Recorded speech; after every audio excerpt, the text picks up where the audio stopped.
I'm very thrilled and excited, and I think you can see the smile in my soul and on my face. I am delighted that next week an in-person option is available, and you can register for that in-person option at mdumc.org or mdumc.org/register. And if you go there up to the first 40, we'll be able to attend live. We will offer a Zoom offer. So if you don't feel safe coming to attend live, we will also be offering via Zoom. I'm thrilled and excited to be able to be back at a podium. You'll see my little jacket on, and I'll look all more the part. So looking forward to that. Additionally, I'm glad y'all joined us today as we kind of dig in and look at some things. Should be a lot of fun. I want to make sure I'm getting the right place. I think we got all the way to the end of chapter 3 last week. Is that right? So we jump into chapter 4. All right. So that's good. I'd really like to get all the way through 5 by our Christmas time. And think we can definitely do that by our break. And then I think we discussed a little bit that we will not meet the Wednesday before Thanksgiving, and that we'll meet into December, those first 2 Wednesdays, I think it is. And then after that, we'll take a little break until probably about that. It's the second or third Wednesday there in January, but I'll make sure to have that schedule. And if you can see the chat bar on the side, I know some of you can. We'll make sure to have it there. It'll also be in the Friday emails that go out and on the website. So if you're like me and you hear a lot of dates and you have it in your mind and you go, oh no, what was that? Those emails will have those dates in them, as well as our website when you look at the registrations for live. The other question, not so much from this group, but from the evening group, has been, will there be a meal at the evening offering? The answer is yes. We do have a way that we can provide that opportunity and do that safely. Additionally, for our group, the most common question was, will there be coffee? And the answer is yes. There are little, if you get here next week and you're wanting to make a cup of coffee and I'm not there initially, just make sure there are little pieces of paper to use to actually touch the coffee urn so that you don't touch the coffee urn, even though you'll be parelled. We're just trying to keep those hands free for people. You can just dispose the little piece of paper afterwards. It's like a little paper to help with not creating any sort of area to spread things. Additionally, we'll sit at the tables that are 8-foot tables in groups of no more than 4, unless you're related, and then of course you can sit right by each other, but at a way that keeps at the corners. And we've measured those chairs and where people's heads will be, and it'll be more than 6 feet apart. To keep safe. But again, if you feel unsafe at all, please, or are in one of the at-risk categories as defined by the state of Texas, please stay safe and err on the side of safety. Okay, we will be zooming out. Okay, it's not going to hurt my feelings if it's me and 1 or 2. I want everybody safe, and we'll keep doing our thing. All right. Well, when we jump into chapter 4, any questions about the logistics of that? Sorry, first. All right. Well, if everybody would help me by either self-muting, and I think they've already muted people, we'll go on that. And then again, as is our custom, I will maybe ask a question or two along the way and then stop for questions at the end at about 45 minutes. And but as we jump in, I want to kind of look into this passage here in chapter 4, verse 1, and really talk a little bit about Abraham, or Abram, and his kind of place in what does it mean to be a first century Jewish dude. Okay, so for your first century Jewish dude, they are very focused on being a child of Abraham, on being a descendant of Abraham. And being a descendant of Abraham is part of how they identify their relationship with God and the special place they have in the world as being God's people. So if you are Paul, and I think in one of the sermons this week, I accidentally let it slip that I even think Hebrews was written by Paul. It's, as I shared at the very end last week, just me and a few crazy Orthodox Christians hold that belief. And here I mean Greek Orthodox, Russian Orthodox, that kind of stuff. Not a lot of people would hold to that from a scholarly perspective, but let's pretend for a minute with crazy Pastor Brad that Hebrews is written by Paul with Luke's help there, and that explains the better Greek. What we see in that passage is going to be an understanding of how who Jesus is would make sense to a Jewish first century mind, okay? And the concept is going to involve a lot of real kind of technical parts of having to deal with what does it mean that there's somebody who's not Abraham who gets somehow to fulfill and take further the promise of Abraham. Okay, now the promise of Abraham is a few fold. And for us as Christians, we tend to focus on kind of the first part of the promise. So God's promise to Abraham before he leaves Haran is really caught up in the idea that you will be a blessing to all nations and that you will be more numerous than the stars in the sky. Does anybody remember that when he kind of steps out of town and he's there and he's about to go off on this journey and this kind of theophany, this time when God and all that, that's a fancy word for saying God appeared to him and he was able to see God. So who Abraham is the one through whom the blessing of God will be made real to the peoples of the world. Okay, through his family, through his tribe, through his group. Now, a part that we tend to not pay as much attention to in the blessing to Abraham and the promise of God is the idea that also, too, they will inherit the land.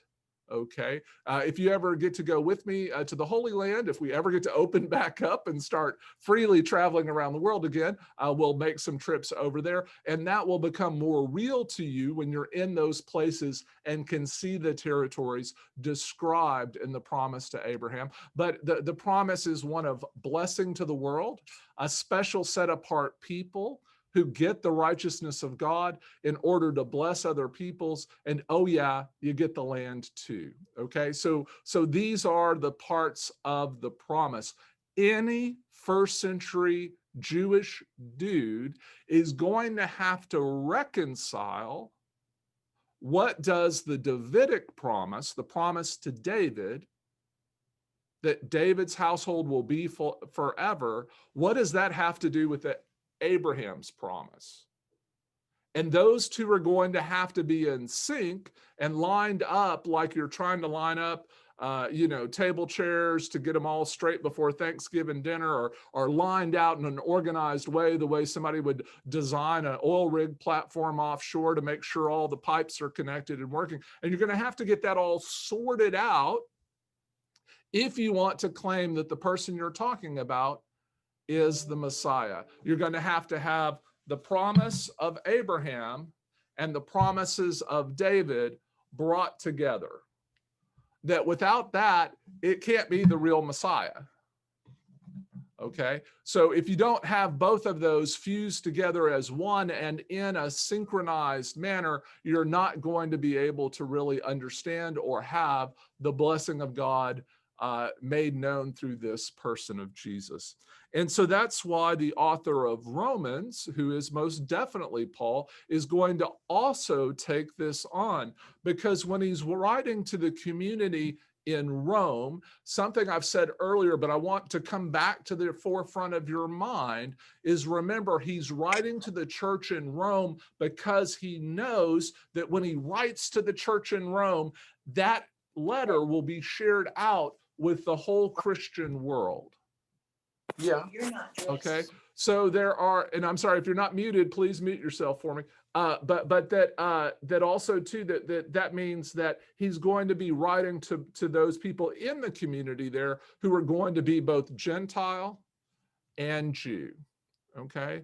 And so he's writing to both groups of people, and they are all in that one community in Rome. They coexist. They are worshiping together. They're in the same place. And so writing to them into that same place, it's going to be important that he addresses the Gentile question and what do we do, and the Jewish question. Okay. Again, I mentioned the barbarians, right? The occasional people. He did have some people outside of that group. He's going to have it where they get in through grace as well, but he just doesn't spend a lot of time on that, because writing to Rome in this particular work, he is very fixated on this, what he would consider the civilized world. And so those people who live in large dwellings, in cities, in places that were becoming urbanized in the first century. Okay, so this is going to cover here, as we read through it, a lot of his first century-ness and his Jewishness. And I just want you to hear that background, because as we read about Abraham and what he's going to do in these next couple of chapters, it's going to be an important exposition of what he thinks the dilemma is with Abraham, and even back to Adam, and then what that means for then who Jesus is. And you're going to see this unfold in what I hope's a beautiful and affirming way that reminds you that grace is for all the peoples of the world, not just the people of God, but anyone who are outside of the tribes, outside of the known order of things, that anyone by the blessing of God can literally choose to receive by faith God's grace. It's both a gift given by God, but also too an opportunity for each one of us. And I hope that's something that makes you smile, and something that you one have availed for yourself, and then two for those that you know and love, that it might be something that's a blessing to them.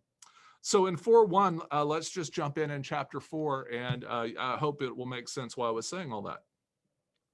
What then are we to say was gained by Abraham, our ancestor, according to the flesh, right? And good translations will have a question mark there, right? What then are we to say?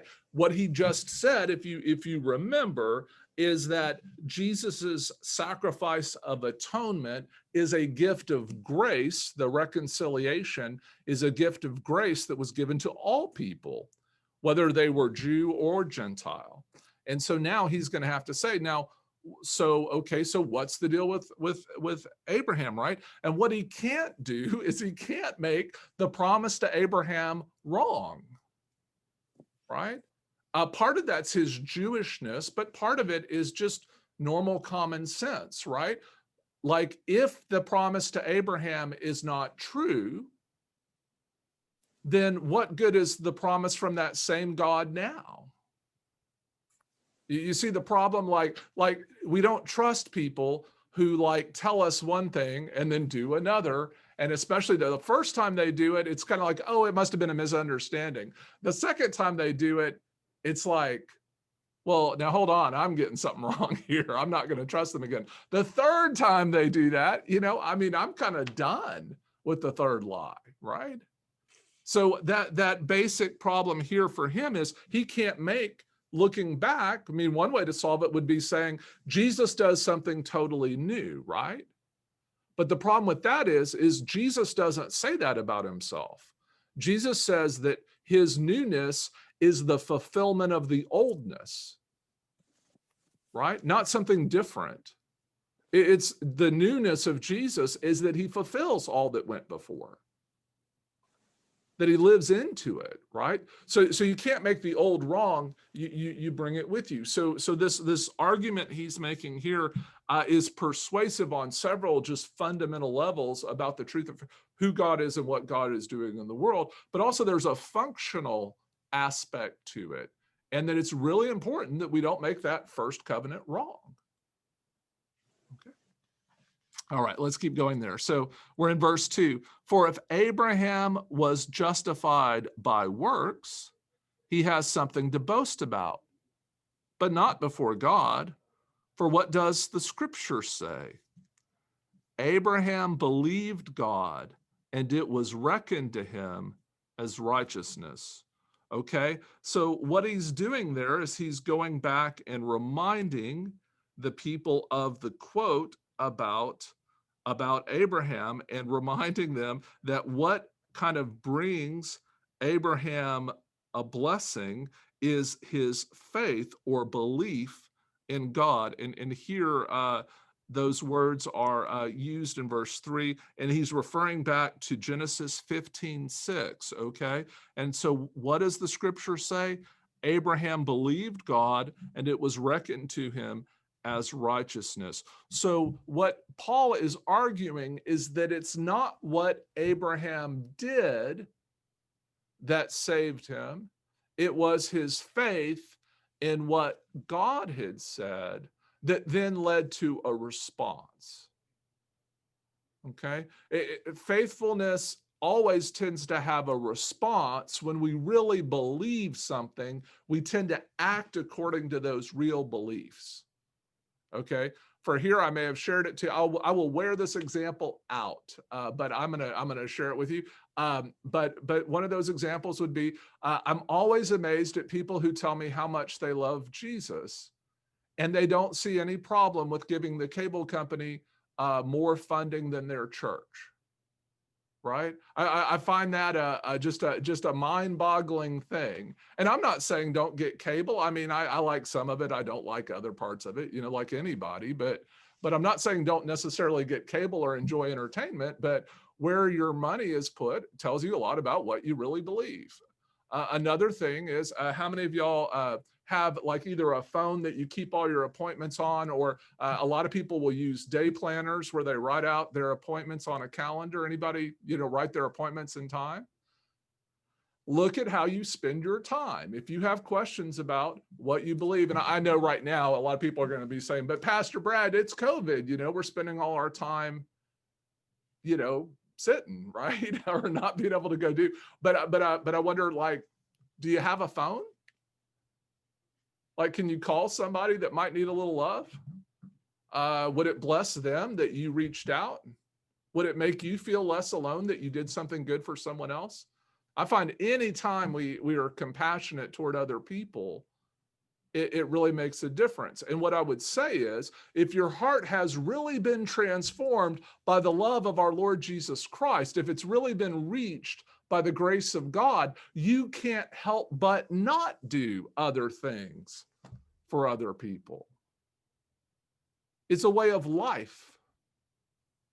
In Ephesians chapter 4, Paul will talk about this way of life that emerges for the Christian. That we will look on the outside a lot like a Pharisee because we're running around doing good works all over town. But the reason we do it is different. Wesley will write with that the reason we do these good things, the reason we choose to live in such ways, is that our hearts have been transformed by the grace of God so that we can't do anything else. So I just want to leave that there. All of that's kind of going on here, but remember, it's not the works that save.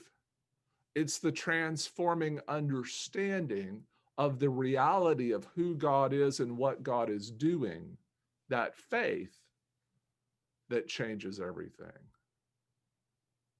Right? But as will be said in other places, if you tell me you have all the faith in the world and you don't do anything about it, I'm going to kind of doubt your veracity. I'm going to kind of ask some questions. I'm just like that, though. I'm more, think of me more like a coach than a best friend. My goal is really to help inspire you to live out your faithfulness and to encourage and cajole and to help people live into their best selves following the Lord. In verse 4, now to one who works, wages are not reckoned as a gift, but as something due. Right? I mean, if you work and you do things right, you would tend to expect something in return. Okay?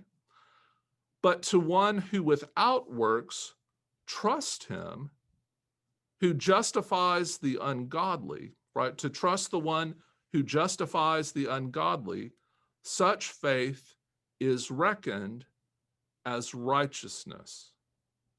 Okay, so there's a lot going on right there in verse 5.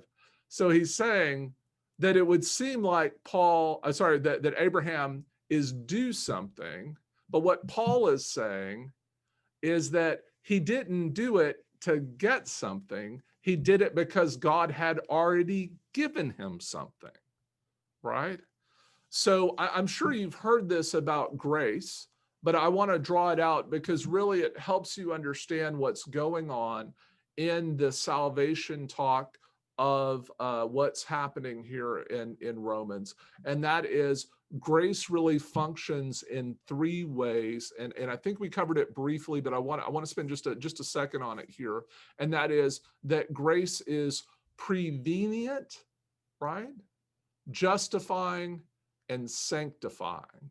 Have y'all heard those three before? I hope good Methodists have heard it. John Wesley was big on helping these three things. But prevenient, Previent,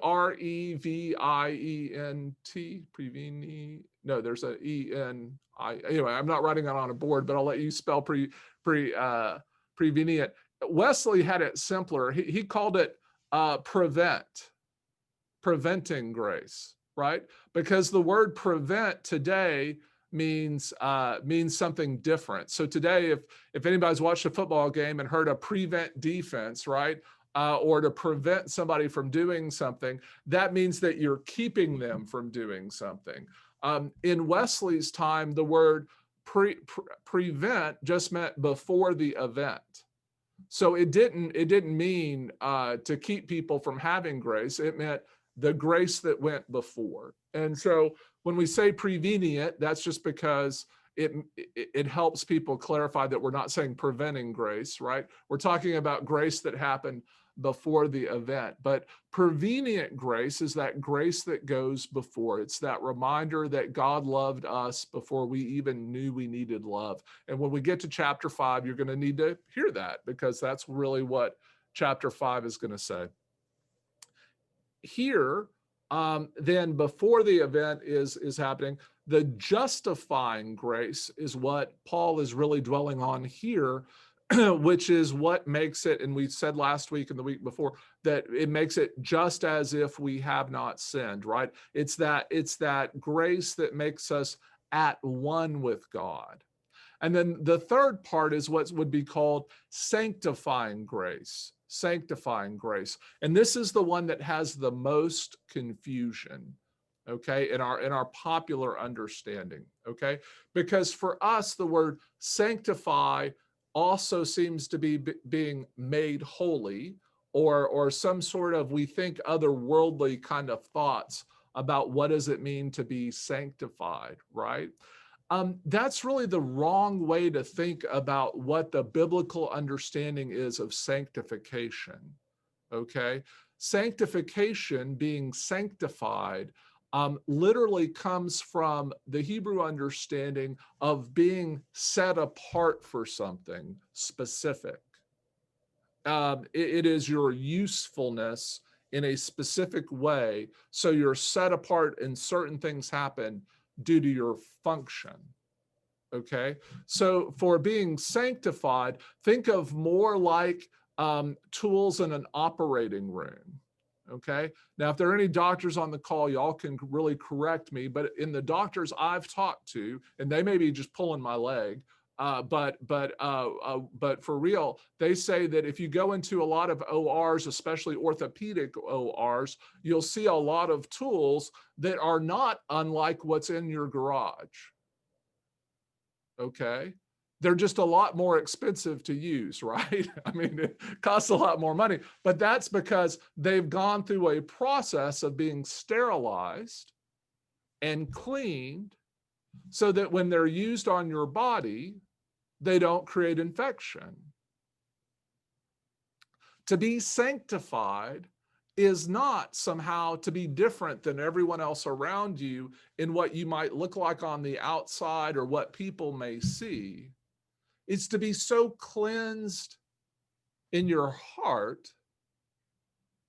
that everything you do is out of the love and grace of God. and you become set apart, not because you're different, but because love drives everything you do, and God uses you for specific purposes. All right?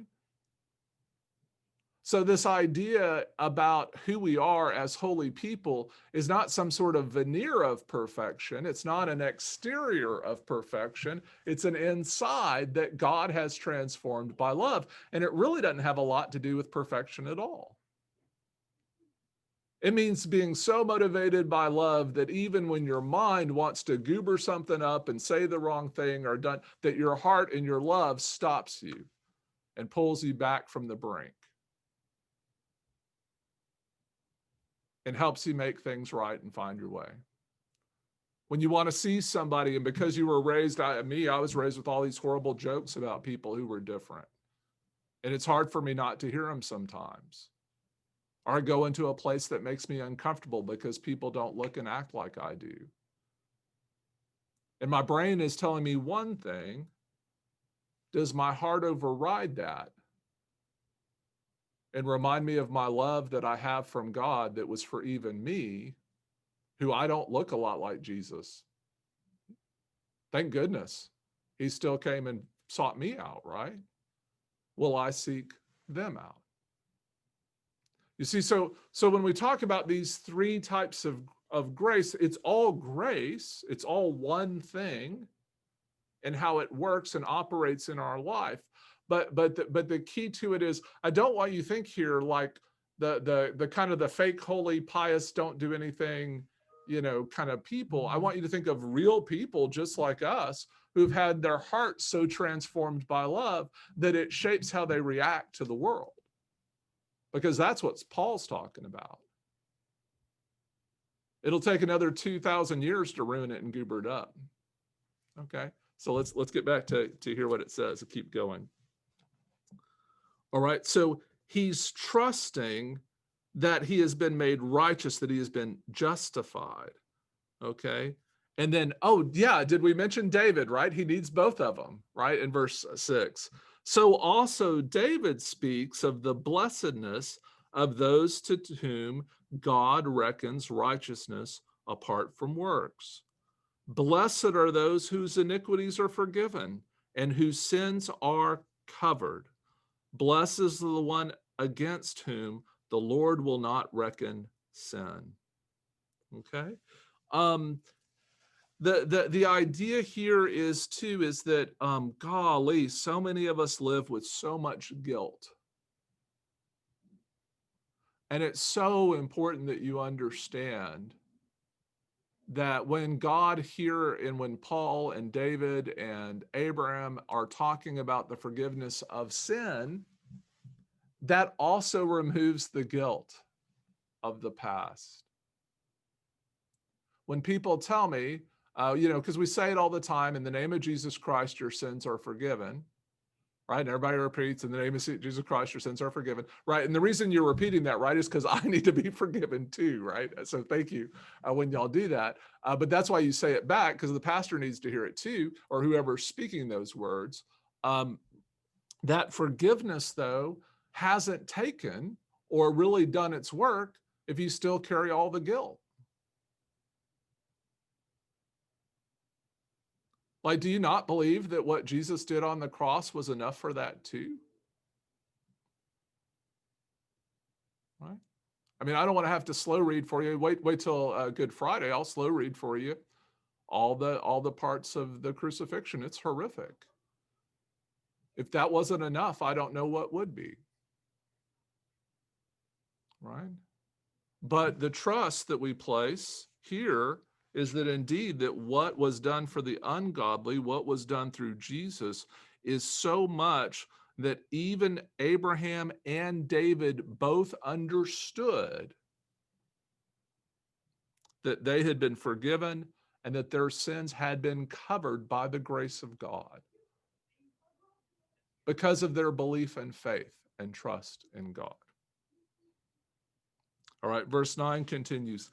Is this blessedness then pronounced only on the circumcised, or also on the uncircumcised.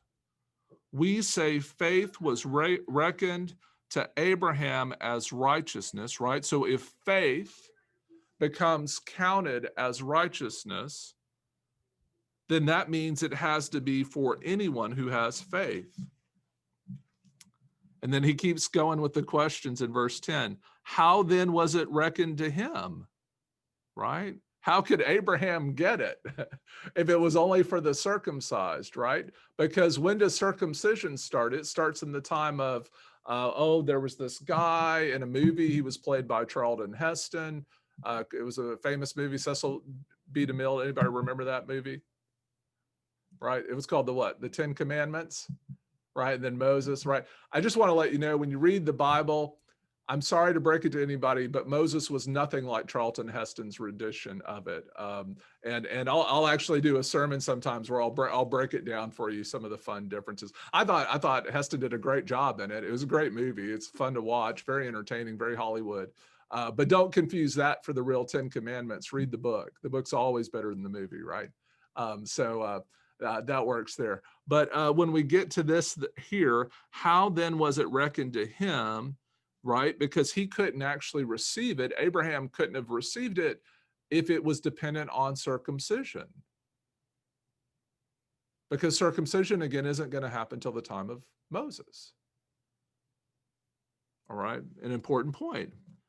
Was it before or after he had been circumcised? It was not after, but before he was circumcised. Okay, verse 11. He received the sign of circumcision as a seal of the righteousness that he had by faith while he was still uncircumcised, right? And there is a circumcision for Abraham that's back there.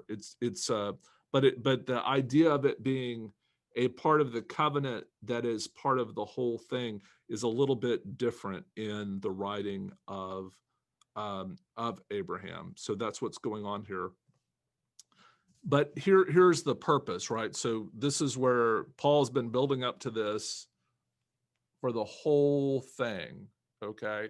Like this is the next sentence, I know it's buried in the middle of this long verse 11, kind of toward the end, but listen to this. This is, for him, this is what it means, what Abraham means, okay?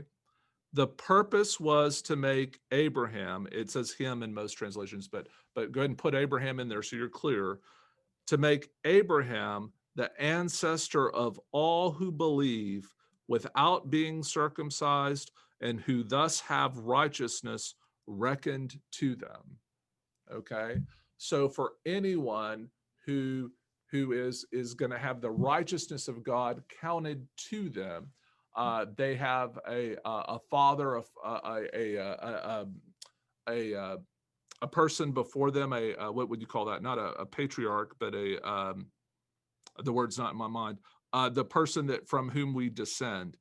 So you have this kind of originator of the family, if you will, of the followers of God. But it's a family not made by flesh and blood, but or DNA, but a family made by the righteousness of God being able to be counted for them through faith. And this is going to be an important part. So this ancestor of all who believe, the ancestor there. One kind of other thing is that's the purpose. So here's the thing for him is we as followers of Jesus then also become the people of God, and we then can use or appropriate all the language of righteousness that was before held only by a select group or one people in the world. And so for what Paul is doing is he's trying to fulfill the promise made known, in various ways. It's definitely an Abraham story. It's along the way, it's really brought out in the prophets about how they are to be a blessing to the whole world. Paul is actually kind of operationalizing that. He's kind of making that real, and that's there. So when you sang, does anybody remember there was a song about Abraham when you were a child, right?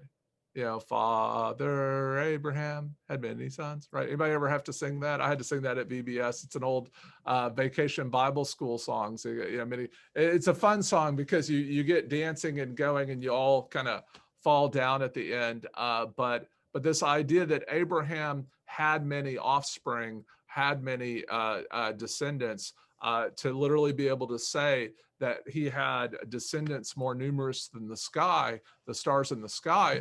I don't know if you've looked up at, we all live kind of in city lights right now, but back in the day when I was a little bit more in the country, occasionally you could go out to a place where it wasn't so bright and you could actually see the night sky. It's really pretty.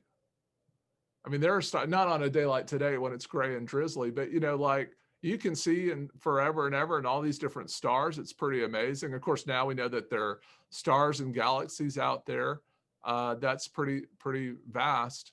But before we get to kind of All Saints Day, I mean, think about all of the billions of people who at different times have responded out of love and faith, out of that faith that became real in their hearts, and acted out of that towards someone else. Now, for without being too metaphysical, we believe that somehow Jesus is present every time that happens. Okay? Guess who also witnesses and sees that?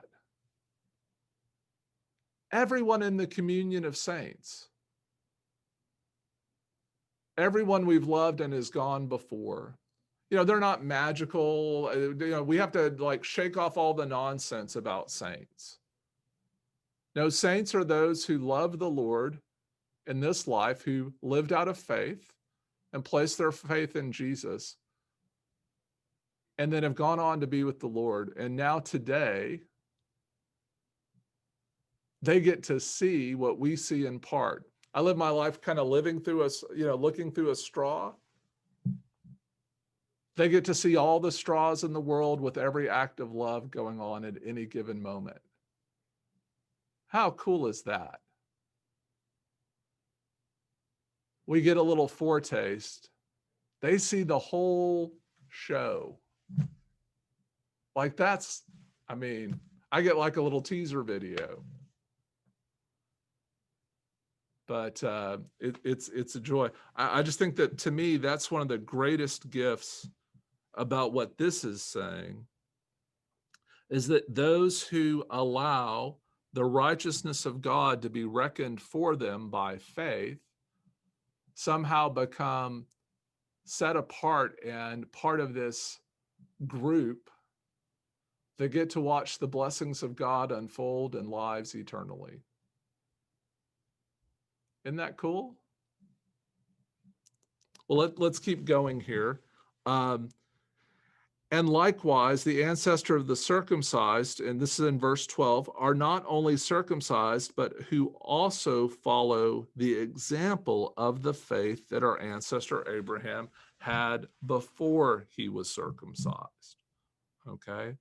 So all of this is made accessible both to those who were born Jewish and those who were not by faith.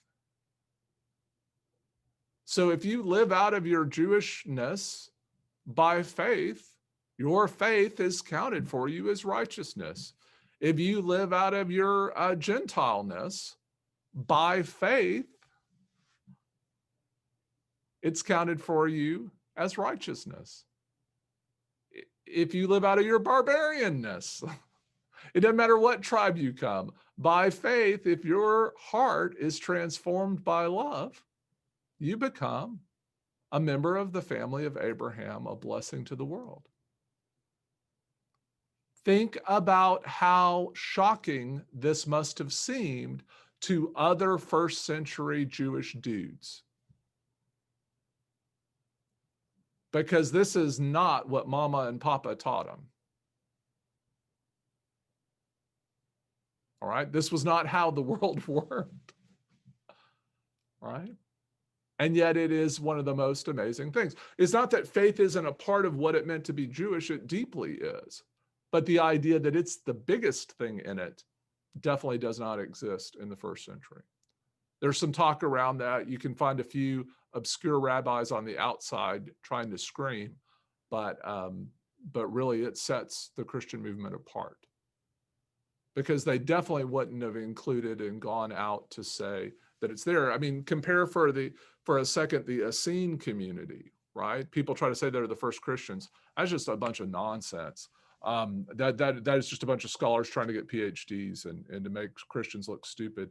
That their whole way of operating life, this Essene community, was these kind of ritualistic purity, and it had nothing to do with being transformed by grace. So this is very clear that the physical exterior is not what's important. The interior is what's important. And that move is a massive shift in world understanding. You're not going to find another religious practice that was really talking about that move to what happens in your heart. It's a profoundly different understanding. Okay. And verse 13, let's keep going here. For the promise that he would inherit the world did not come to Abraham or to his descendants through the law, but through the righteousness of faith, right? It's their faith that can even take the law and make it holy. If it is the adherents of the law who are to be heirs, faith is null and the promise is void.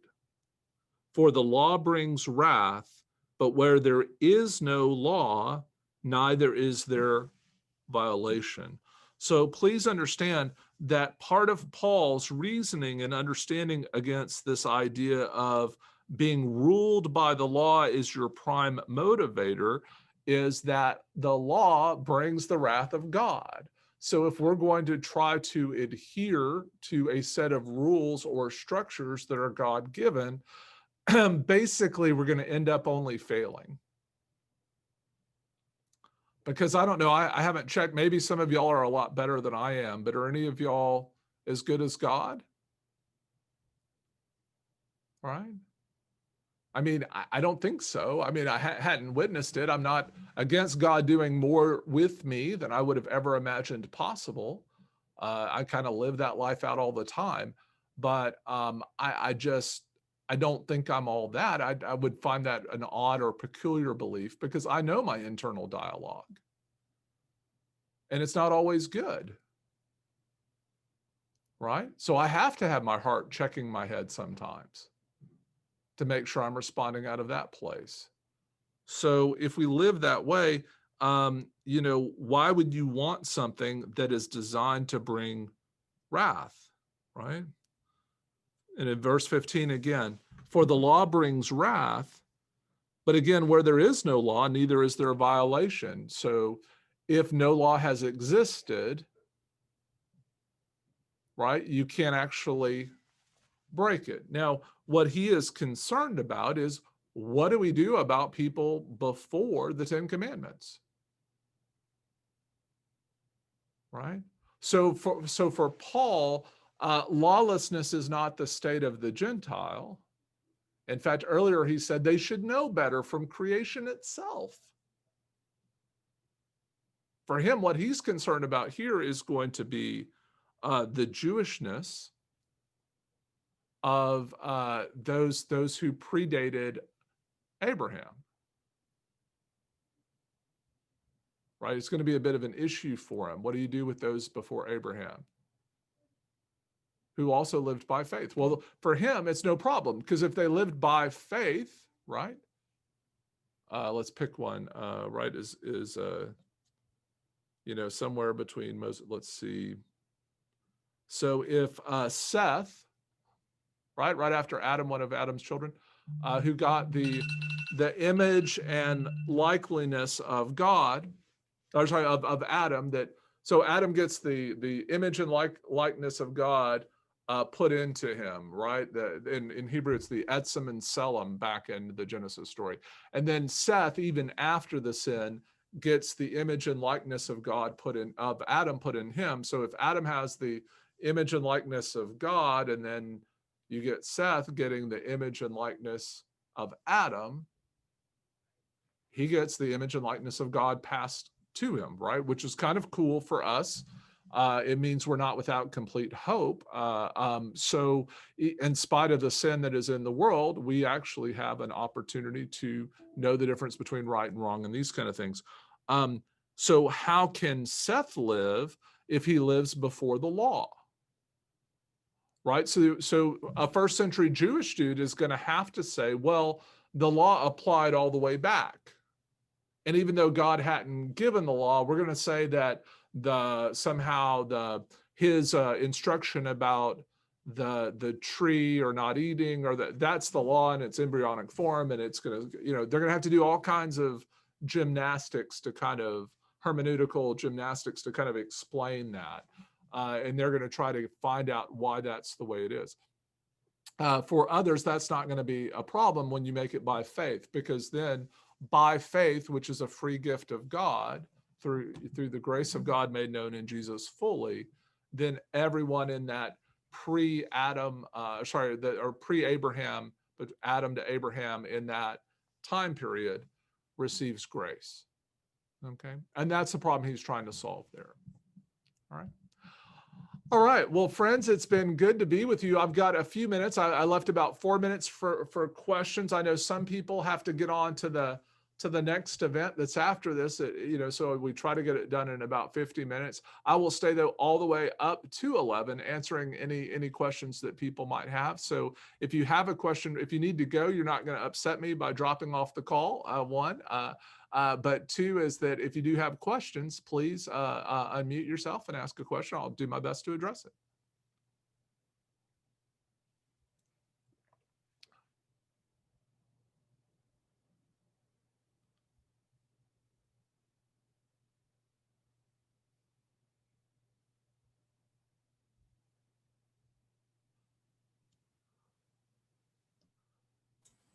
All right, any questions?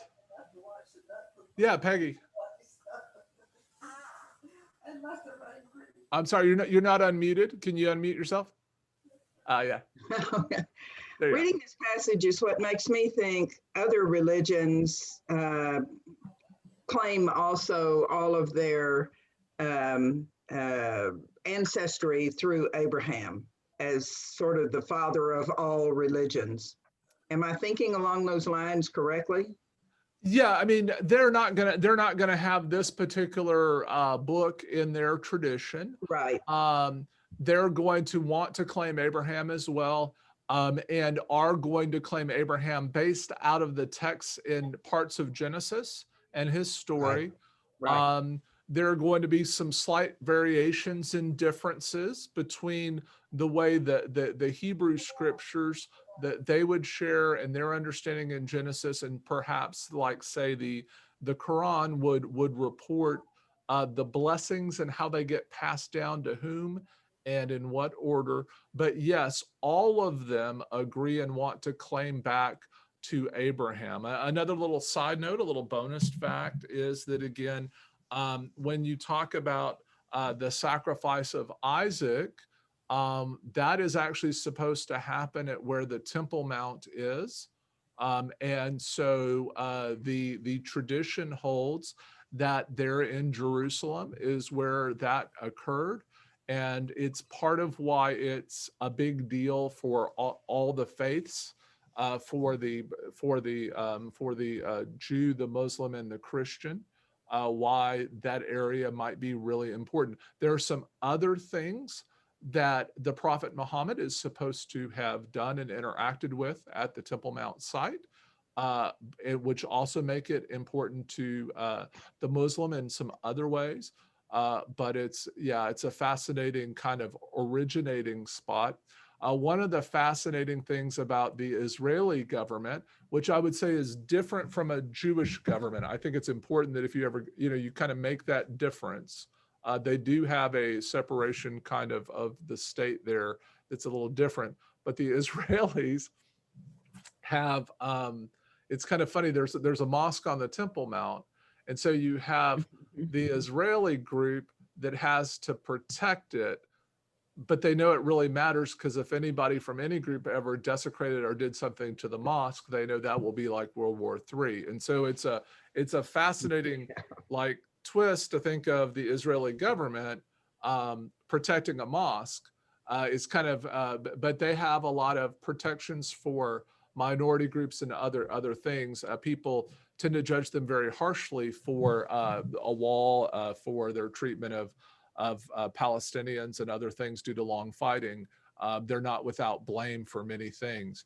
But on their basic civil governance, it's a very fascinating kind of setup there. And not getting too much into the modern, it's a really complex.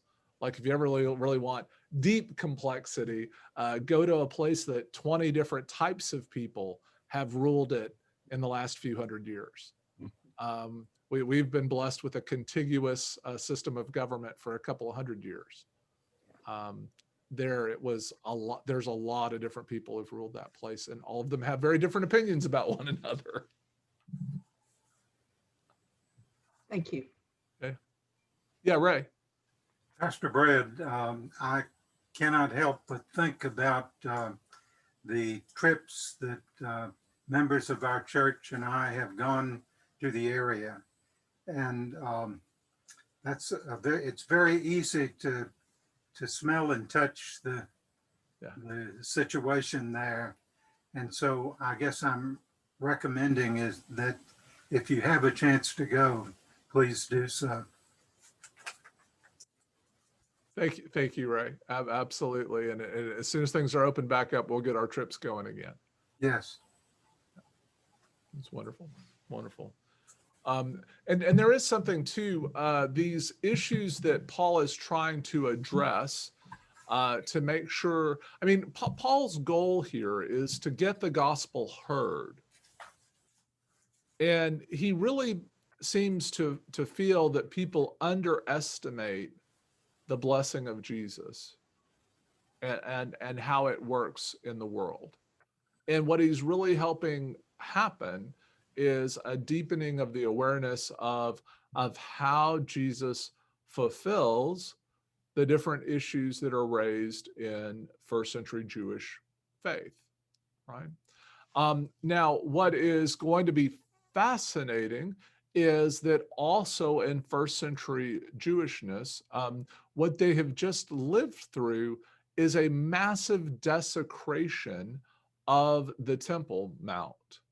And where literally an emperor of Rome will literally castrate and then cut up a pig in the holiest of holies. Okay, to just demonstrate. The Romans were, a lot of times they would do things to make people an example so then other groups wouldn't get out of line, right? And this is one of those horrific things they did. And again, from their perspective, they were very much a dominant people, and that was the right thing to do. It's really a horrific thing when you're one of the oppressed peoples. But they're living through the horridness of that had just happened. From the time this is written, it's been less than 100 years, and people are still madder than heck about it. And they're having to deal with, is God the God of the Jews, and is he fulfilling the promises or not? And if he is fulfilling the promises, how can he do this when Jerusalem, we remembered that it had been destroyed in the old days, but now even in the new days, we keep getting beaten up badly. So how can God want us to be the blessing to the whole world when all we ever see is defeat? And they just didn't realize how subversive grace was. How the way of love is better than the way of hate and dominance. And it always wins. Always. Doesn't feel like it sometimes. But it's part of God's will for the world, and it will prevail. And in fact, for Paul, again, remember, he is not telling them something that he wishes were true. He is explaining the world as it is. Like when you understand that about Paul, it makes a lot more sense. Paul isn't telling you, oh, I wish the world was good, or I wish the world was belonging to God. No, the world is God's. Right? Now I've got to sort out these other things because of that. But when we start from that place, it really shifts the conversation. So if we start our faith from a place that isn't atheistic or agnostic, we end up with greatly different results. So crossing that threshold of divine revelation, of understanding that there is a God and God might be trying to communicate something, is the biggest jump or leap that the believer needs to make for Paul. And when you do that, the rest opens itself up. Then you're just kind of parsing particulars. So for Paul's understanding, I'm going to be pretty clear that the biggest verse for Paul that you would have to get over when you were trying to read the Bible, or a non-believer was trying to read the Bible, was actually Genesis 1, right? In the beginning, God, right? If you really believe that in the beginning was God, well, the rest becomes kind of easy after that, right? The challenge today that I think I brought up in one of my first sermons is we want to say, in the beginning, Brad, right? I want to be there. Right? But it's really God that was in the beginning, and the rest of this is that playing out. So again, I cannot underestimate or try to help people see the realness for Paul of what Paul is. It's more Paul is describing something that others don't yet see that's being revealed. And that theme of he'll literally get to the point in chapter 8, where he'll literally use the language of a mother giving birth. And think of how that must have been in the first century. It's not an easy thing today. It's quite a challenging thing, but infant mortality is actually at lower rates than it was in the first century. And think about the sacrificial pain and challenge of that, birthing a child. And for him to use that as the metaphor of the new creation, the revealing of the new that is being born, it's both poetically beautiful and also, we often we'll say that there's a beautiful passage in chapter 8 that talks about with sighs too deep for words, that the Spirit prays. But if you read the whole thing, the reason he's saying with sighs too deep for words, it's because it's the groaning pains of the new birth, of a new creation being born out of the old. But like with the certainty of that person or that's delivering and bearing the new child, for Paul, that certitude is that the new creation will come. And we have the blessing of either choosing to be a part of the blessing and foretaste of that, or, dealing with the reality of, oh yeah, we're going to be judged because we refused grace. Yeah. So, all right. Well, it's coming up on 11. I'll answer another question if anybody has one, but I think that's pretty good for today. We got down to just the faithful remnant now. So, all right. All right. Well, it's so good to see y'all. God bless you. Have a great day. If this wasn't enough, join us this evening and next week for all who are interested. I'm so thrilled and excited to be in person. It should be lovely. But again, for anyone who needs Zoom calls, we're going to have the Zoom as well. And it should be a blessed hybrid with both. And I'm really looking forward to it. I will see you then. Thanks. Not yet. I just found out. Like, how does that work? Is that okay? No, of course not. I mean, oh my gosh, I've got to, I've got to have justice or forgiveness or at least an apology or something. I'm sure Eldon would make it right if he had done that. But what I'm trying to get at is The thing we often have to understand about Paul's understanding of sin is, remember, for Paul, all sin is against God and God alone, just as Psalm 51 tells us it is, right? So for Paul, all sin is against God. In some places here in our community, you'll hear people talk about Jesus as if Jesus is not fully human and fully divine. You'll hear them talk about Jesus like Jesus is Chuck Norris or something. Okay, he's a superhero and a great guy, but they don't really ever cross the threshold to Jesus being the divine. And the reason this doesn't work is because if Jesus isn't fully divine, if Jesus isn't God, then Jesus can't actually forgive our sin. It would be as if Eldon punched me, right? And yet Cindy gave the forgiveness. It doesn't work, right? You see the theological problem there. And the person who really explores this, and I won't bore you too much, but have I mentioned that I'm a little bit of a Bible nerd and a Wesley nerd, and I love this stuff, right?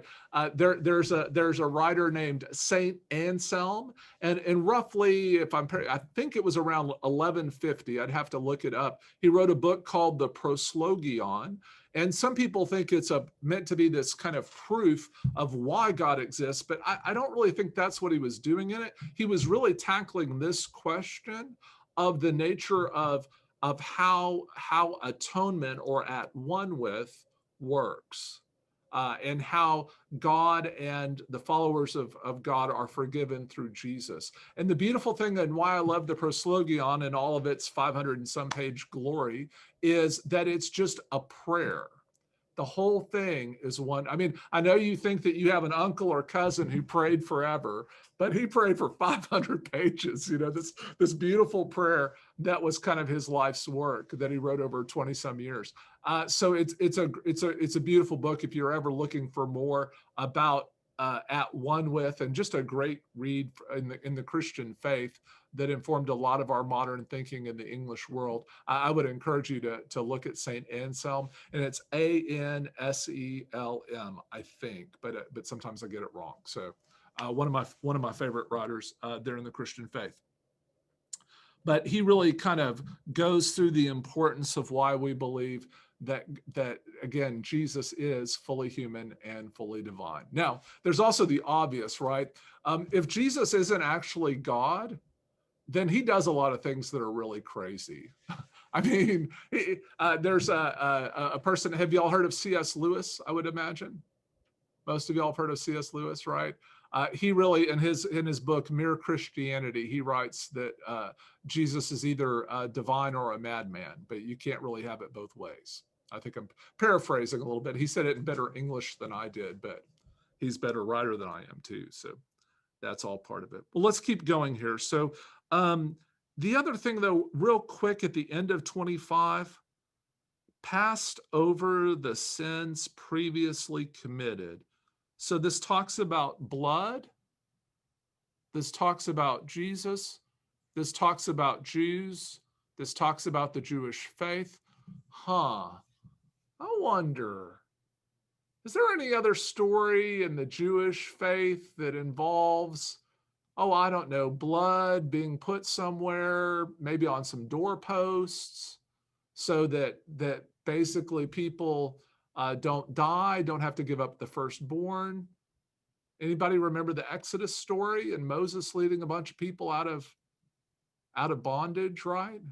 And the way that they spreaded the blood over the doors to let people know that these are the people of God, right? All that imagery is in the first century Jewish dudeness, right?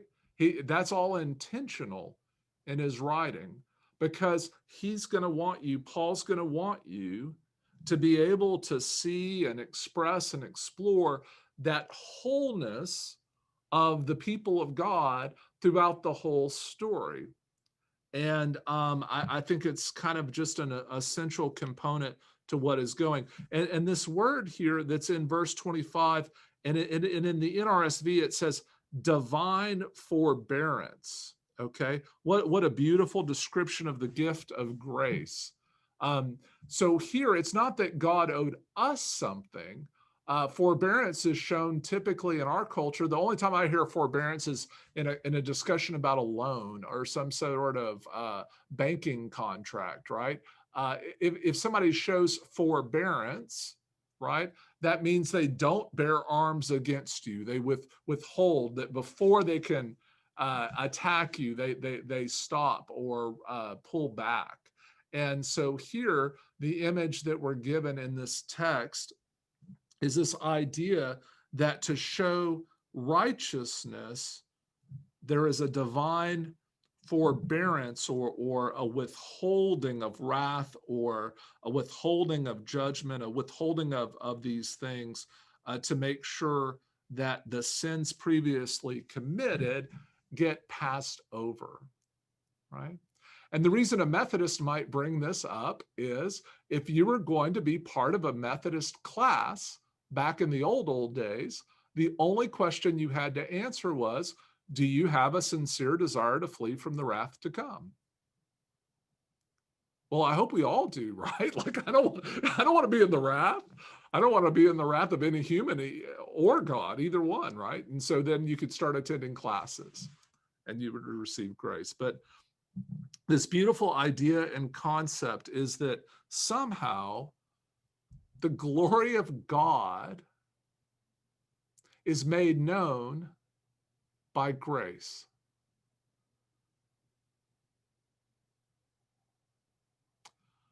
I'm going to just go out on a limb here and say that your best times in life when you were considered at your best by others are probably when you responded with grace and forbearance to someone else. Where you did something that you didn't have to do. Where you had every right and justification to either be self-righteous, demanding, or vengeful, and yet you held back those because it benefited the other person and helped them grow or develop. The beauty of this is that God and Jesus is both so personal and cosmic that he brings all of this together. And I literally could do, I don't know, the next 10 sessions on this section, right? Because there's so much too about the sacrificial nature that of what we need to be made right with God that's throughout the Old Testament that's all explained here. But if you want a shorthand of this, just go look up the hymn, Nothing But the Blood of Jesus, right? What, right? Y'all know that? What can wash away my sin, right? Nothing but the blood of Jesus. Y'all have heard that song, right? I'm not just, it's a good song. If you haven't heard it, go just look it up, Google it. It's out there, friends. It's a good little hymn of the church. It's also in our 89 United Methodist hymnal and is a beautiful song. Okay. Verse 26 continues. It was to prove at the present time that he himself is righteous and that he justifies one who has faith in Jesus. Okay, so again, just to say, you'll hear me say often in sermons that kind of at the right time, amongst the right people, in the right place. And when I say those things about the grace of God being made known to the world, I'm not making that up. That's out of scripture. That's out of the belief of those early Christians, right? That at the right time, in the right place, to the right people, God was revealed so that as many people as possible would receive the saving grace of God, okay? And here in verse 27, then there's this weird thing to us because it sounds kind of odd, but it makes sense in a first century Jewish dude, okay? But it says, then what becomes of boasting? It is excluded. By what law? by that of works? No, but by the law of faith. For we hold that a person is justified by faith apart from works prescribed by the law. Or is God the God of Jews only? Is he not the God of Gentiles also? Yes, of Gentiles also, since God is one, and he will justify the circumcised on the ground of faith and the uncircumcised through that same faith. Okay? So this one gets kind of fun. So what's up with the boasting, right? So, well, partly he's talking about the just, I mean, yeah, boastful, being braggarts or whatever. I mean, that's a little bit, but not really what he's kind of getting at there. There was kind of a boastfulness about being a Jew, being a Hebrew. And I think in a previous week, I've mentioned Jonah probably more than once in here. But remember when Jonah is down in the boat and asleep, and all the other sailors who are pagans are up on deck, and they're all calling out to their gods, and Jonah's sleeping, right? Like, and then they come down and they wake Jonah up, and he says, they say, "Who are you?" And he says, "Oh, me, I am a Hebrew." Like boast of your identity because you have this lineage in God and in the godly. And for Paul, he's going to shake that up a lot. He's going to say there is no birthright faith or people of godness.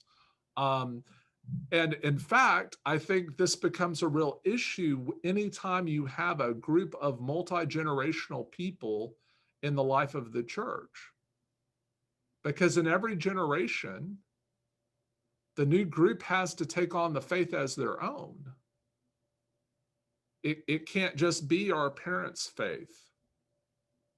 We actually have to have that relationship through Jesus with God in a way that's transformative. Without it, it doesn't really kind of count, right? And then boastfulness is kind of thwarted, not because the law says it should be, and not because our works speak loudly or we don't want to quit doing good works.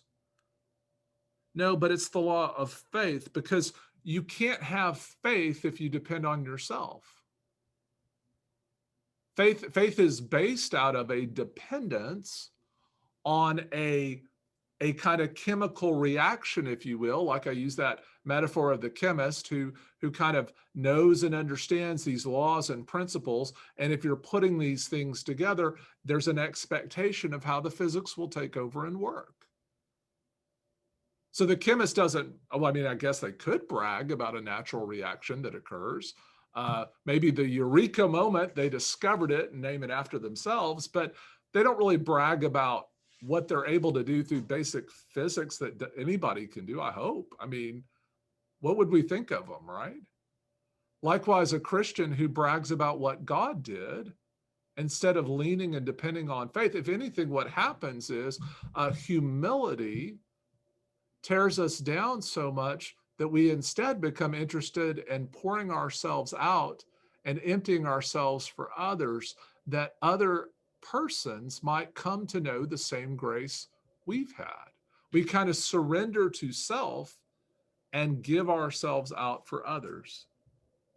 And that's what kind of becomes transformed. So boasting gets really broken down.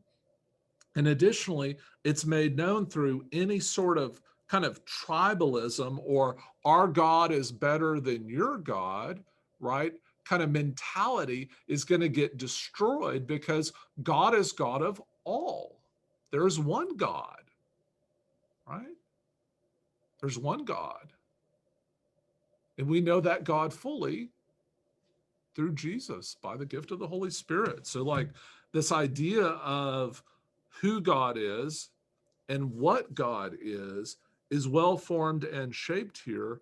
And of course, for any good Jew, they're going to have a real problem with disagreeing with this because, again, this is what their own Bible, their own scriptures tell them, right? It says, and in Amos as an example, where it goes through the list of the nations that are going to be saved by God through the faithfulness of the people of Israel.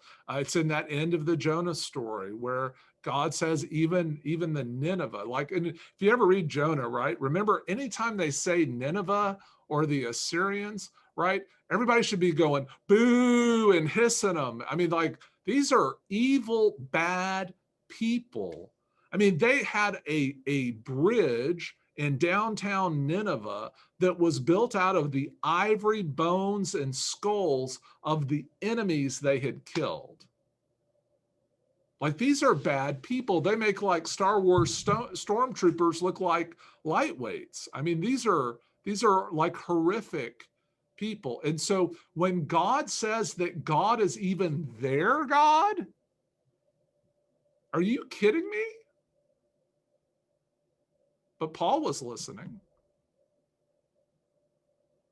Paul was listening. What does he say about the Gentiles?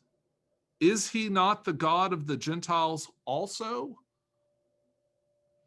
And then here I'll say, even the barbarians, right? But I mean, I just got to say that. Or there. He left them out in this one, but okay, it'll come up later. Yes, of Gentiles also. And here in verse 30, since God is one, and he will justify the circumcised on the ground of faith, and the uncircumcised through that same faith. Faith is going to be the determination. Faith is going to be the key. Those that are able to understand about the world, how it really is because of God, will be freed by that faith. But it's the same faith for the Jew and the Gentile, and even the barbarian. Do we then overthrow the law by this faith?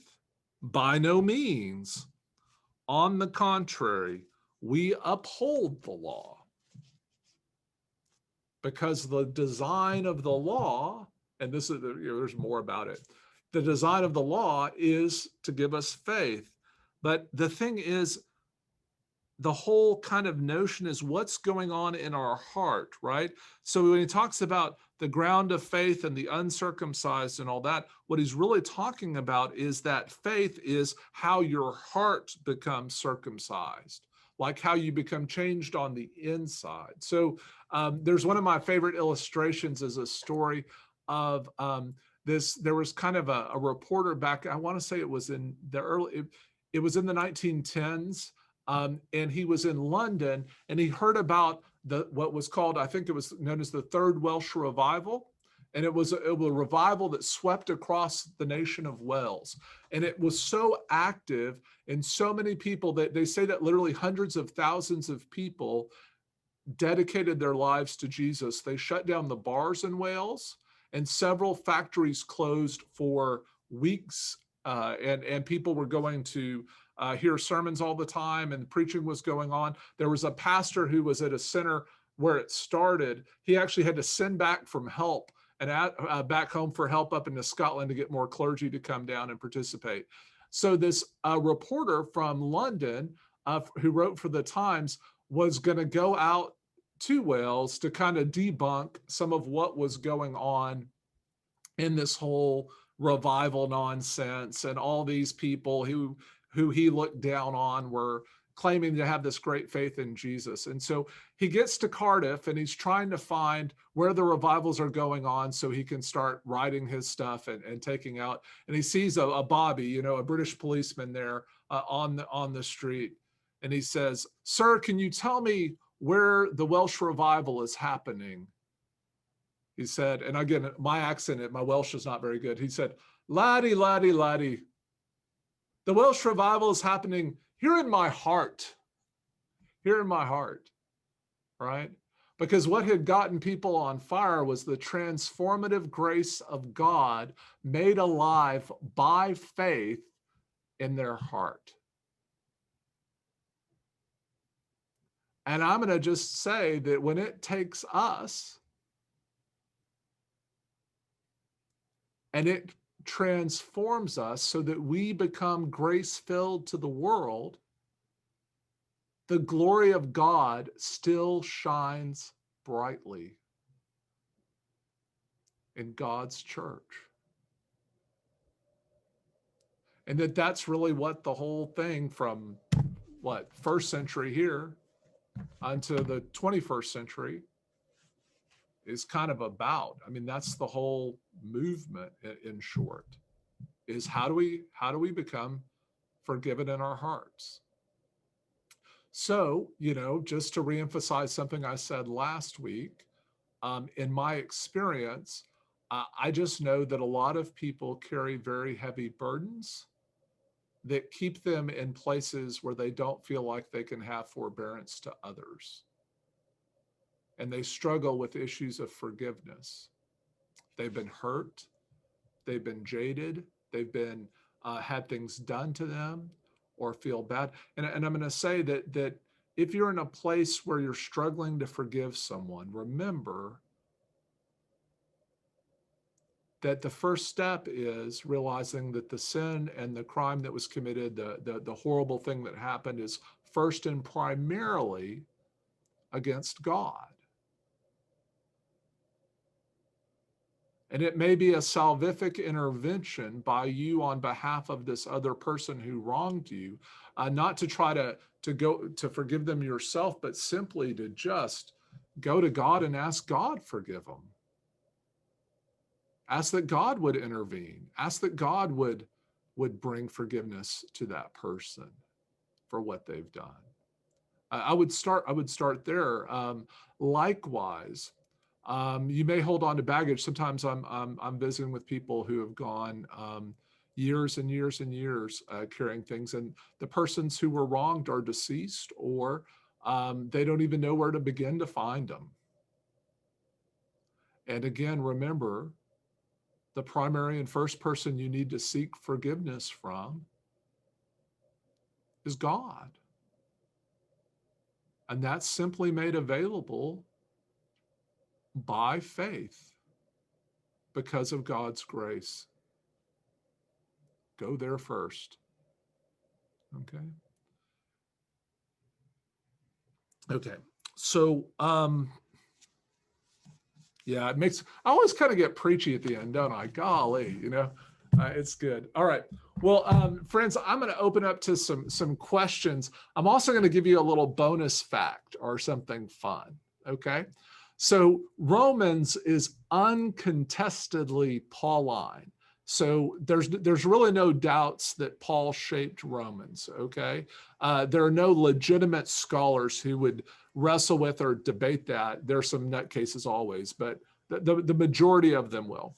Now, Hebrews has a really different view, right? And we're doing Hebrews on Sunday mornings right now and stuff like that. And so people tend to think, oh, Paul probably didn't write that. Now, understand that what the earliest Christians who put the Bible together thought is kind of shaped by where they put Hebrews, right?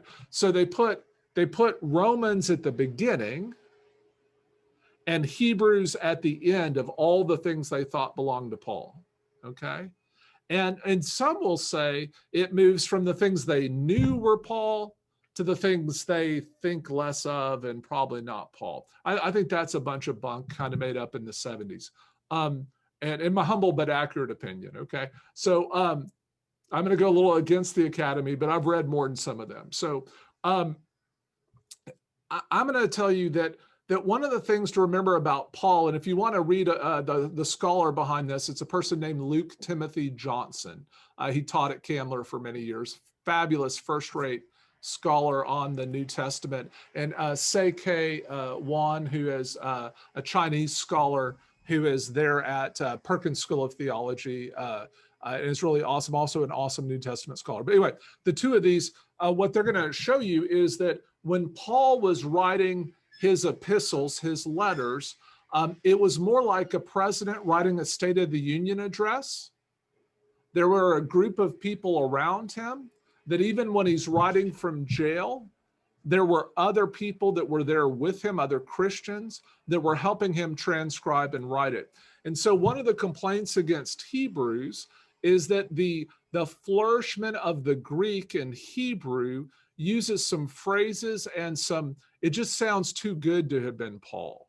Okay, it's not concrete enough. Okay, but if you read Acts, and when you watch in Acts where Luke changes from saying they went and did this, they went and did that, to we went and did this, and we went and did that, it would fit perfectly for the Orthodox, and here I mean not Orthodox like a way of thinking in Protestantism. I'm talking about like the Greek Orthodox, Russian Orthodox, the Eastern Church, that they think about Hebrews.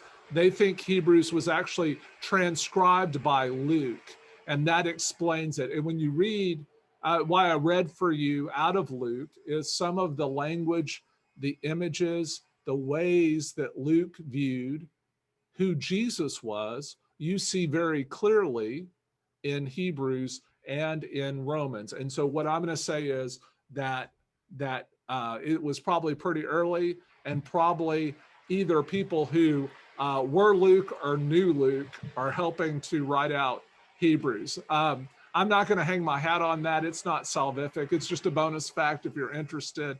And me and a few crazy Greek Orthodox agree on something, but neither here nor there. But just want you to know. Any other questions? There's a lot here, and I've got about 7 minutes.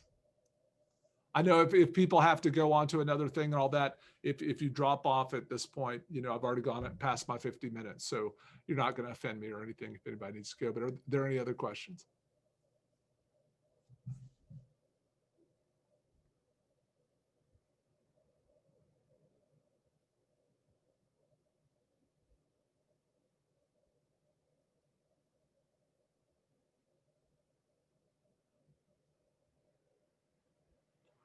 All right. Well, I mean, I can make stuff up, tell more stories or anything, but I just want to encourage you to be thinking about, yeah, I mean, think about forgiveness, and think about when have you been at your best? Have you ever done something or been something where God's glory was shown through you? And then what would that look like? I'm going to just go out on a limb here, and I think I'm going to probably be right, but it's going to have a lot to do with humility and forgiveness. And I think our world might benefit from a little bit of that. Crazy, Pastor Brad, you know, but I wonder what that would look like. I think all of us have relationships that a little forgiveness and a little grace would go a long way. A little forbearance might be just an incredible possibility. So just going to put that out there in these unusual times. So that's there. The other thing would be to say, I would categorize followers of Jesus in kind of two big ways. And just those that kind of get the realness of it and those that don't. There are a lot of head-based theoretical Christians that can't even make it out onto Memorial Drive without being upset at the driver in front of them, right? I mean, like that, you know, something gets missed between the head and the heart. And so I would say that for Paul, there are no head Christians only. There's only Christians who have had a transformed heart.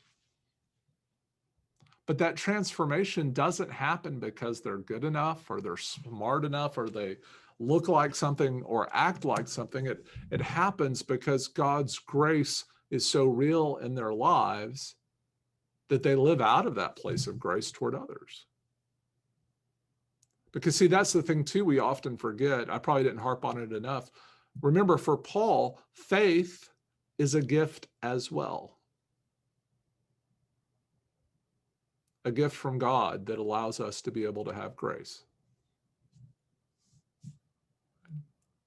But just remember, if you have any question about where the origin of anything is for Paul, it's always God. I'm just going to say that's Jesus, love, grace. Those are always going to be the right answer in church, right? So for Paul especially, it all comes out of that. All right. All right. Well, friends, it's so lovely to see y'all again. My apologies about last week having to pre-record. I do promise that will not happen again. It was part of my newness and being in town and realizing I was double booked and had to adjust accordingly. But it's good to be here and good to be with you. And I'm looking forward to it again. Just a reminder, on the 4th, we will go live again in person in Wesley Hall. We'll be able to have meals available, and that should be a lovely thing. So again, we'll be monitoring the numbers. If those change in the community, we might have to change that, but I am very hopeful and looking forward to returning to in-person option. Also, for those that need Zoom for the purposes of safety and because they're at risk, we will continue Zoom. There will be somebody there monitoring the feed, but unlike right now where I can see you, I won't be able to do that over there. Someone else will have to monitor the feed and feed me questions from that. Okay. All right.